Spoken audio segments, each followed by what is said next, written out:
welcome. We made it to July. July is when I'm going to meet my daughter. A lot of things are happening.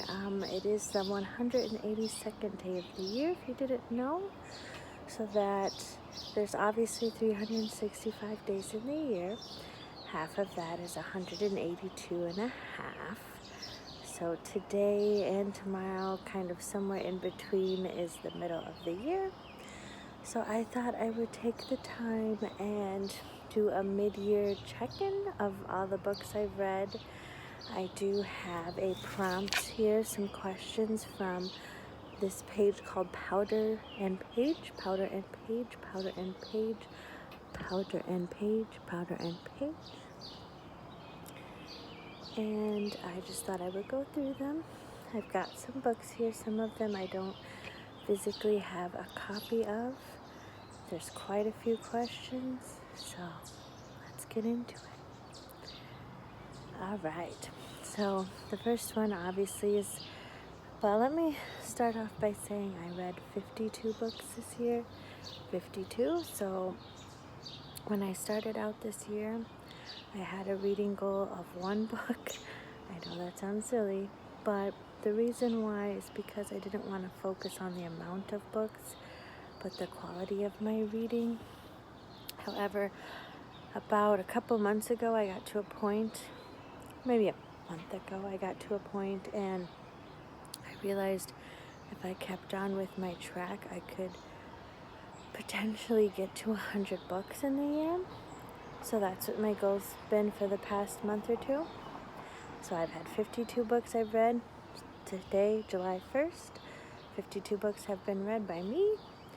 So I'm right on track. I'm right on right on where I'm supposed to be.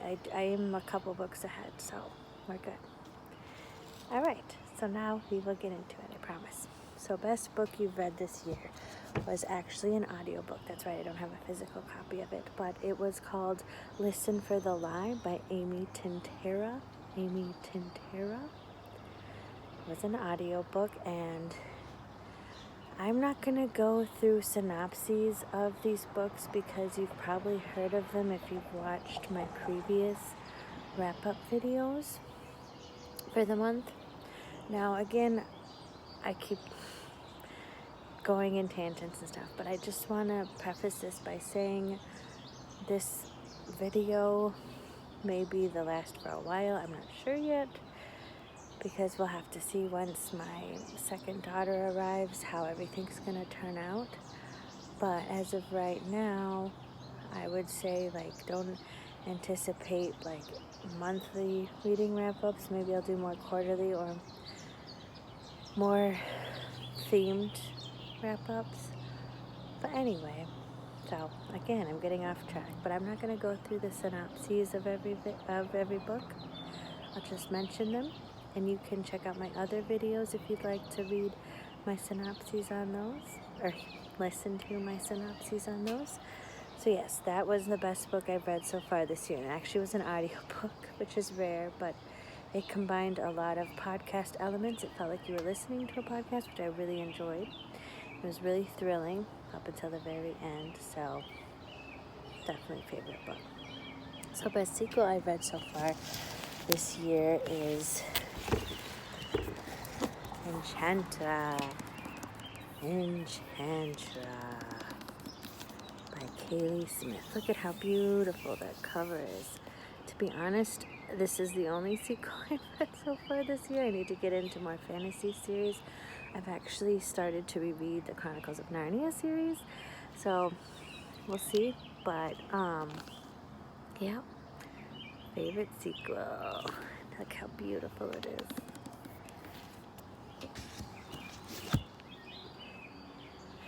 All right, a new release you haven't read but want to. That would be, sorry about that. That would be Deep Cuts by, sorry about this. Deep Cuts by Holly Brinkley.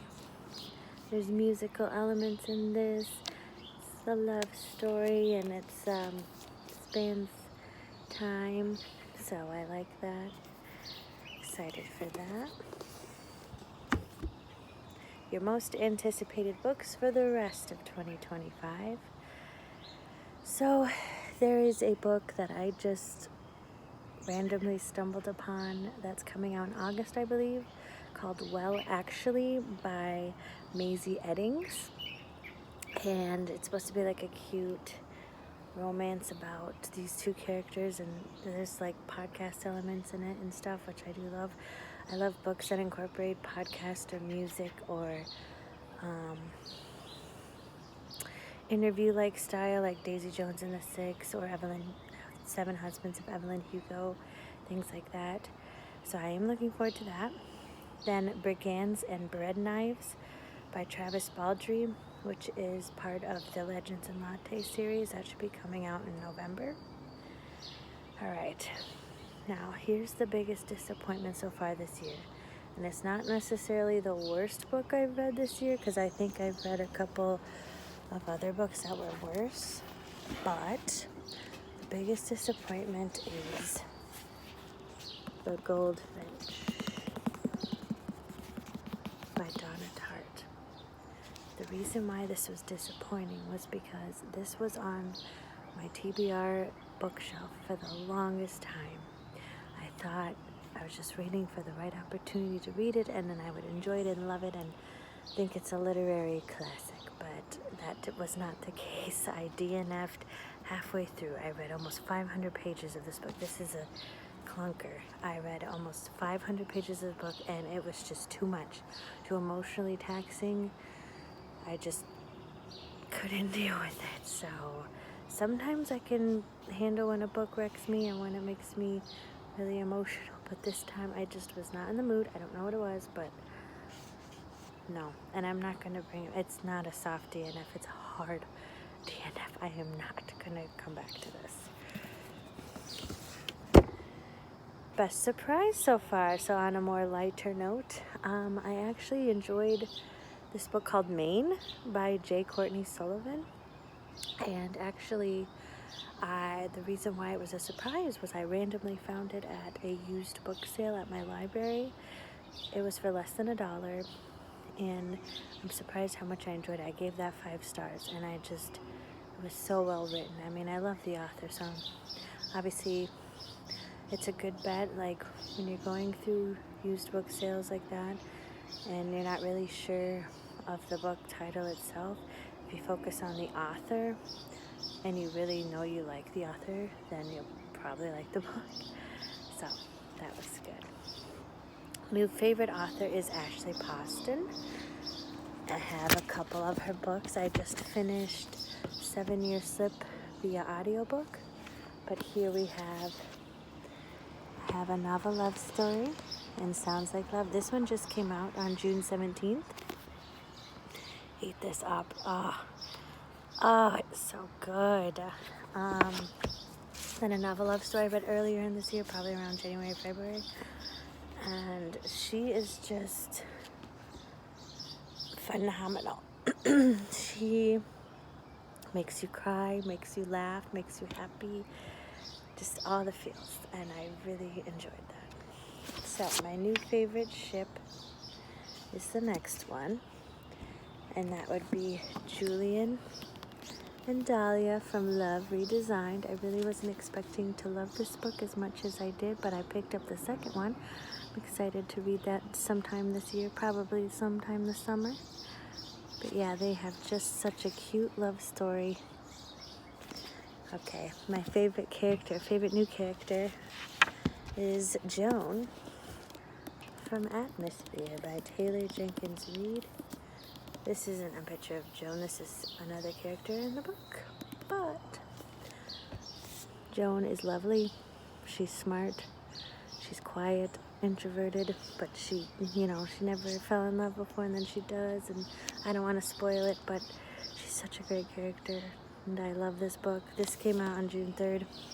I got it the day it came out because it's Taylor Jenkins Reid, so I will read everything she puts out, pretty much. This was great.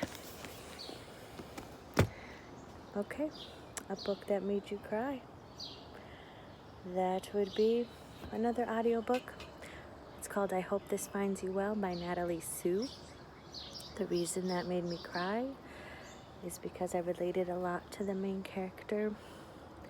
She has moments in there where she realizes she kind of feels lonely or like she doesn't belong, and she's very quiet and just kind of feels like sometimes she's in a rut or something, but she turns around and realizes that you can find joy in simple things in life. So yeah, book that made you happy. Well, that would be the book I just showed you.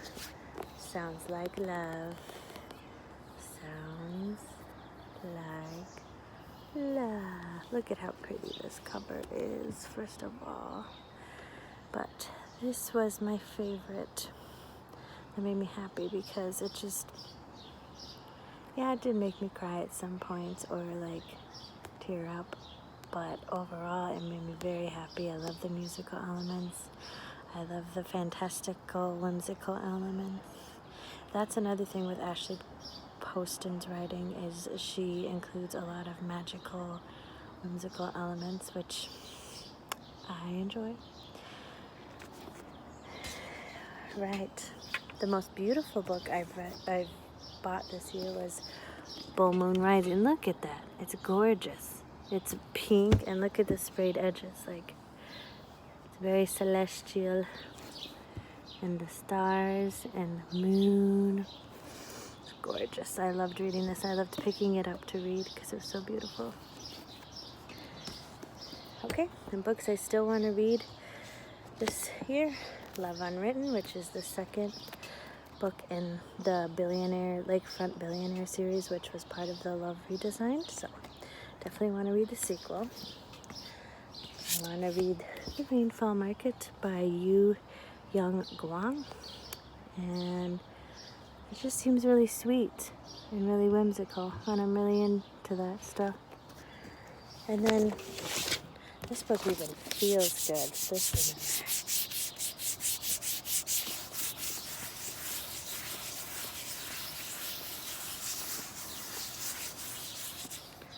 So, Bright Young Women. Bright Young Women by Jessica Null. Look at how gorgeous it is, and it's a thriller. It's about sorority girls. It really sounds awesome and interesting. So there you have it. We've made it halfway through the year. Yay! I hope you're meeting your reading goals and having fun and enjoying life and finding joy in little things, because I'm so happy I made it to July. This is going to be such a great month. And I appreciate each and every one of you for watching my videos. You can like, comment, subscribe, but no pressure. Thank you. Bye.